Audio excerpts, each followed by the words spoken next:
Hello guys, welcome back to this channel. So on today's tutorial, I'm gonna show you how you can create an automatically updating Google Sheets.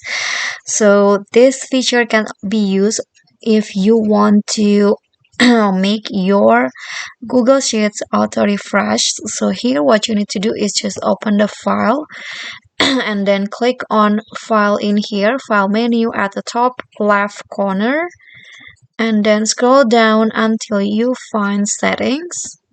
Click on that and then click on the calculation tab, and in here you'll find there's a recalculation uh, section, and what you need to do is just change the settings from on change into on change and every minute. Just click on this. So this will affect how often the now, today, run and run between are updated. And after that you can just click on save settings, and just like that you are finished. Okay guys, so that's all for me. I hope this simple tutorial will be helpful, so don't forget to click thanks, like this video, comment, and also subscribe. Thank you.